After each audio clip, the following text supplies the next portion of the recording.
ئێمە لە ڤیدیۆڵێکدا داهات و خەرجەکانی حکوومەتی هەرێمی کوردستان لە 3 ساڵی ڕابردوودا دەخەینە ڕوو. کابینەی نۆیەم داهات و خەرجیەکان. داهات دیارە ئەمە بە دینار حسابەکەین 46.3 تریلیۆن دینار داهاتی حکوومەتی هەرێمی کوردستان بۆ لە 3 ساڵدا. خەرجی 49.8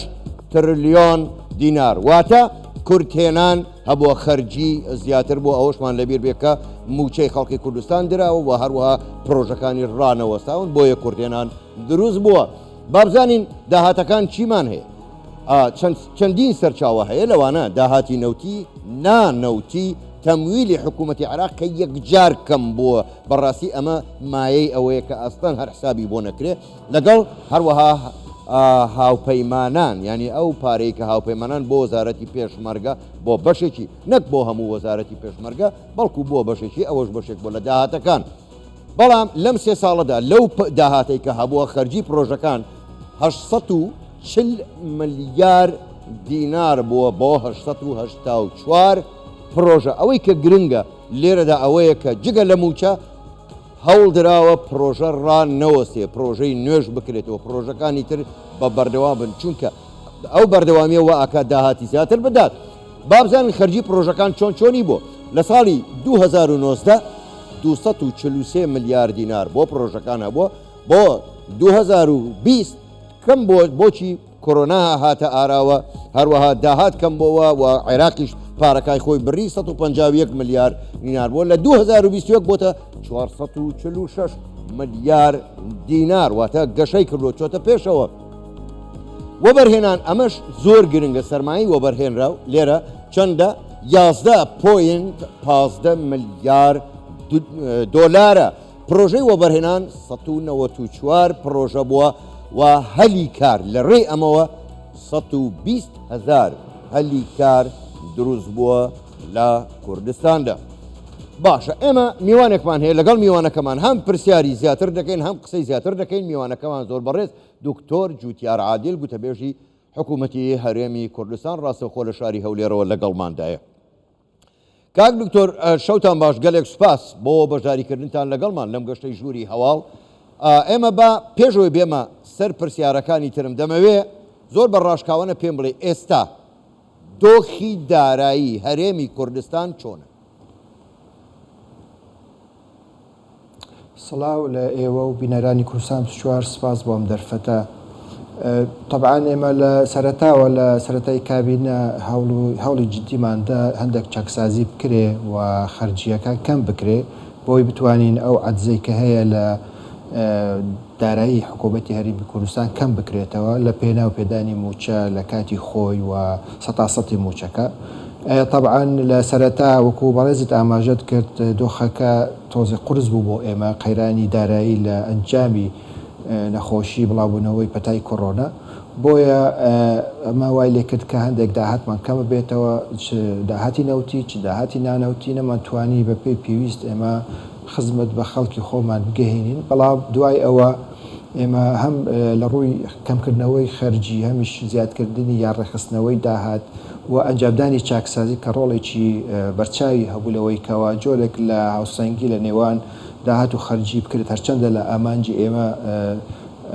ئەو هاوسەنگیە دەبواە سفر ببێ نێوان خەرجی و داهات بۆەوەی کورتهێنان نەمێنە. بەڵام ئەمە حاڵەتێکی تەبیعیە لە هەموو وڵاتێک هەیە کە کورتهێنان هەبێ. ئێستا دۆخەکە بەرەو باشە ڕوە، ینی ئێمە ینی بۆ یەکەمین جار لە هەرێمی کوردستان دوای 2003 ئێمە بتوانین موچە سەتاسەتی موچە بدەین بەبێ ئەوەی پشت بە تەمویلی بەغدا ببەست، زۆر باشە بە داهاتی نەوتی و داهاتی نانەوتی و ئەو چاکسازیانە کە کراوە. ئێستا دۆخەکە ینی تا ڕادەیەک باشە لە خۆی بەزیاد بێت. باشە کاک دکتۆر، ئێوە لە جۆری داهات نووسی بوتان تەمویلی عێراق. من دەمەوێ زۆر بەڕاشکاوانە ئەمە لە زاری ئێوە بە بینەرانیشی بڵێن عێراق وەکو دەوڵەتێکی داگیر کرد بۆ خۆ دەزانی ڕەفتار لەگەڵ کوردستاندا دەکات.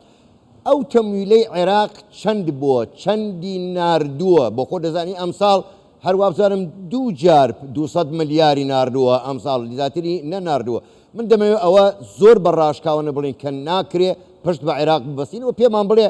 عێراق لەم 3 ساڵەدا چەندی ناردووە. ئەگەرە بە حسابێ بکەین یعنی کەمتر لە 5% لە کۆی بودجەی حکوومەتی هەرێم نردوویەتی ینی لە بڕیەوەی 7% بنەری کەمتر لە 5% نردووە نمونە هێنمەوە لەم ساڵە تەنها 2 میلیاری نردووە ئێمە لە کاتێکەی سە لە مانگی نەناوەڕاستی مانگینۆین ئێمە بەردەوام بووین لە دابشکردنی موچە بەداخەوە ئێمە بەردەوام وتومانە کە پێویستە حکوومەتی هەرێم پشت بە خۆی ببەستێت لە دابیکردنی داهات بۆ پێدانی موچە و بەردەوامیکردن بە پرۆژەکان ئێمە بەردەوامیش بووینە لەگەڵ حکوومەتی عێراق بۆ بگەینە ڕێککەوتن بەداخەوە ینی ئەم ڕێککەوتنانە کە ئەنجامیش داوریان ئیمزا کراون عێراق ئەنی پابەت نەبوو بەوە بۆیە یەک لە سیاسەتەکانی حکوومەتی هەرێم و بە تایبەت ڕزگار کاک مەسرور بارزانی دائیمەن لە کۆبوونەوەکان تەکیدی کردوتەوە کە ئێمە چۆن بتوانین داهاتەکانی خۆمان زیاد بکەین بە پێی یاسا نەک بەدەر لە یاسا بۆ دومە ڕێخستنەوەی باجە ڕێخستنەوەی ڕسوماتە کە ئەمەش پێویست بوو بەوەی کە چاکسازی بکرێت لەم قۆناغە ئێمە توانیومانە کە پێداچنەوە بەو پرۆسەیە بکەین پێداچنەوە بە داهاتەکان بکەین و خەرجیەکانیش کەم بکەینەوە ئێستاش پرۆسەکە بەردەوامەوە لە کەبوونەوەکانی یەک لە دوای یەک بەڕێز سەرۆکی حکوومەت لەگەڵ وەزارەتەکان بۆ ئەوەی بتوانین پرۆسەی چاکسازی براو پێشتر ببێت چونکە بڕوامان وایە ئەو داهاتەی ئێستا حکوومەت هەیەی لە چاو تەوەقعاتی ئێمە و تەوەقعاتی ئەوانەی کە شارەزەن لە ڕووی داراییەوە داهاتەکەی ئەبێ زیاتر بێت لەوەی ئێستا کە بەدەست دێت بۆیە ئەمە پێویستی بە هەڵوەستەیە پێویستی بەوەیە کە ئێمە بتوانین ئەو کێشانە و گرفتانە بدۆزینەوە بربەستانەی کە ڕوبەڕووی کۆکردنەوەی داهات و زیادکردنی داهات بدۆزینەوە و چارەسەریشیان بکەین ئەم پرۆسەیەکی بەردەوامە ئێمە تەواقع دەکەیت کە وەکو پلانی حکوومەت بتوانین ساڵ بە ساڵ ئەم داهاتە بە ئاراستایەک ببێت کە زیاد کرێت کە لە کۆتاییدا ئەم داهاتە بۆ خزمەتی خەڵکی هەرێمی کوردستان بەکاردێت زۆر باشە کاک دوکتەر ئێوە ئاماژەتەن بەوەدا کە گوتتان دەبوو داهات زیاتر بێ کێشە هەیە کێشە لە چیدا هەیە کە داهات زیاتر نەبووە کێشە لە ناوخۆیە یاخود تەمویلی عێراقە کە ئەسڵەن هەر ناینێرێت تەمویلی عێراق لەم 2 ساڵە بە تایبەت لە تەمەنی ئەم کابینەیە زۆر کەم بووە بە پێچەوانەوە یعنی ئێستا گەمارۆیەکی ئابووری لەسەر هەرێمی کوردستان هەیە سەرڕای ئەو قەیرانانەی کە پێشتر ڕوبەڕووی ئێمە بوو بەڵام خۆشبەختانە بە پشتیوانی خوا و خەڵکی هەرێمی کوردستان توانیومانە ئەم قەیرانانە تێپەڕێنین تا حدێک ئێستا طبعا حکوومەتی هەرێمی کوردستان توانای هەیە بۆ ئەوەی گەشت بە ژێرخانی ئابووری بدات و توانای ئەوەشی هەیە پێداچنەوە بە کۆکردنەوەی داهات بکات بێگومان گرفت هەیە و لە 1-2 مناسبەش ئاماژەم پێداوە و لە مانگی چواری ئەم ساڵە بەڕێ سەرۆکی حکوومەت لەگەڵ پارێزگار و بەرپرسی ئیدارە سەربەخۆیەکانی سلێمانی کۆبەوە و لیژنەیەکی پێکهێناوە کە لە وەزارەتی ناوخۆ پێک دێت و لەگەڵ پارێزگار و ئیدارە سەربەخۆیەکان و هەردوو ئۆفیسی سەرۆکی حکوومەت و ئۆفیسی جێگیری سەرۆک و حکوومەت بۆەوەی بەدواداچوون بۆ ئەم گرفتانە بکەن و عیلاجی بۆ بدۆزنەوە و سەرۆکی حکوومەت ئەو کاتە لەو کۆبوونەوەیە تەکیدی کردەوە لەوەی کە ئیتر قبول ناکرێ ینی ئەم جۆرە نەبوونی ینی چۆن بڵێ ینی هەرسێک و نەبوونی ئەوەی کە دڵیان بە داهاتی حکوومەتە پێوە نەبێ لەوەی کە پێویستە ئەو داهاتە کە ئی حکوومەت نەی خەڵکەکەیە و بۆ موچە و بۆ خزمەتگوزاری تەرخام بکرێ ئێمە پێشتریش ینی بڕیارماندا بوو کە هێزێکی هاوبەش دروست ببێ بۆ بەدواداچوون بۆ سەر سنوورەکان بۆ ڕێگیریکردن لە ئەو ڕفتارانە و هەڵسو کەوتە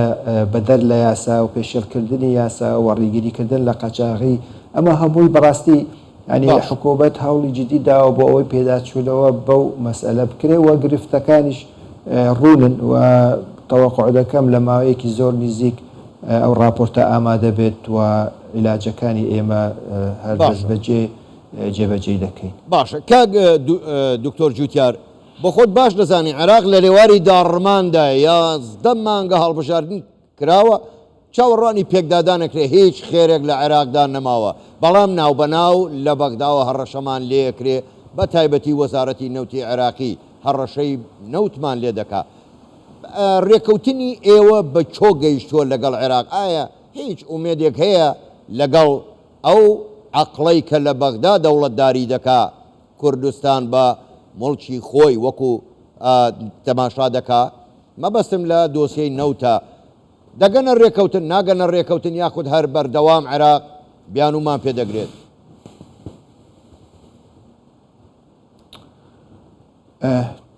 من دەمەوێت لە ڕێگای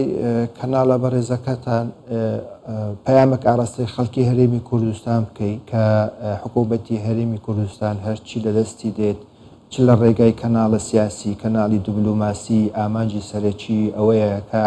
ئەو دەستکەوتانەی حکوومەتی هەرێمی کوردستان بپارێزێت و ئەو یەک لەو دەستکەوتانە بابەتی ئەو دام و دەستگا دەستوریانەی هەرێمە بابەتی دەستوری عێراقە کە لەو دەستورەدا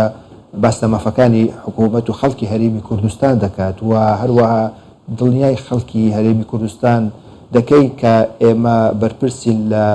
پاراستنی سەرۆت و سامانی ئەم خەڵکە و سنوورەکانی هەرێمی کوردستان ئەمە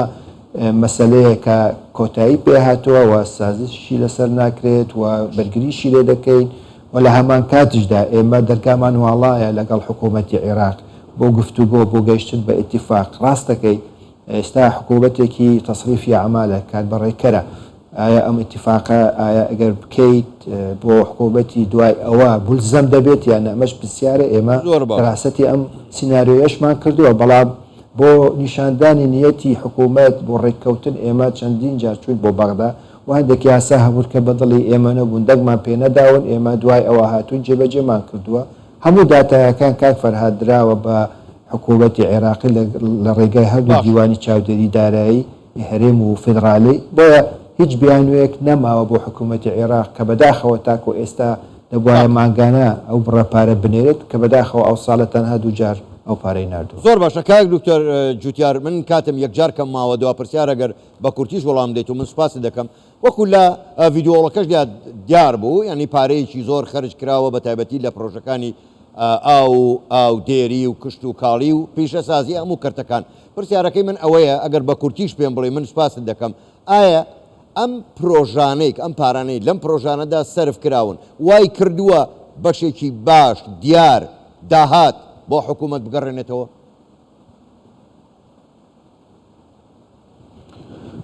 طبعا هەندێک بابەت هەبوو و تایبەت ئەوەی بن ڕێزت ئاماژەت کرد مەسەلەی کرێ ئاوە کرێی کارەبایە ئەو قەرزێک کە لەسەر هاوڵاتیانە سەبار بە پێشینەی زەواجە و پێشینەکانی عەقاریە و پێشینەکانی دیکە ئێمە جۆرێک لە تەشجیع ئیعفامان کرد چەند ڕێژەیەک 15% بوو ماوەیەکی دیاریکرا و تەوان ئەوە تەئسیری هەبوو بێگومان پێشکردنی خزمەت گوزاریەکان ئەمەش داهاتێک بۆ حکوومەتی هەرێمی کوردستان دەگەڕێنێتەوە بەڵام خاڵی هەرە سەرەکی و هەرە گرنگتر ئێمە چاکسازیمان کردووە کە تەئسیری هەبوو لەوەی کەەوە داهاتەکان زیاد کات وە بە تایبەت ینی چاودێریکردنی ئەو خەرجەی کە پێشتر یعنی بەو ئاستا چاودێری نەبوو ئێستا بە شێوەیەکی ئەلکترۆنی سیستەم دانراوە بۆی بزانین ئەم خەرجیانە چۆن خەرجەکرێت بۆیە ئەمە مەسەلەی زیادکردنی داهات پێویستە بە کۆمەڵەوە فاکتەرەوە بەڵام نەتیجە مهمە ئێمە خەڵکی خۆمان دڵنیا دەکەین وە موژدەشیان دەدەینێ کە حکوومەت لەسەر ڕێگەیەکی ڕاستە ئەگەر پشتیوانمان بن تەسەوڕەکەم ئێمە دۆخی دارایی خۆمان زۆر باشترەکەی زۆر باشە زۆر بەڕێز دکتۆر جوتیار عادل گوتەبێژە حکوومەتی هەرێمی کوردستان ڕاستەوخۆ لە شاری ئەولێرەوە لەگەڵمان بووی گەلێک سوپاس بۆ بەشداریکردنتان لەگەڵمان سوپاس بۆ ئێوە شەوتان باش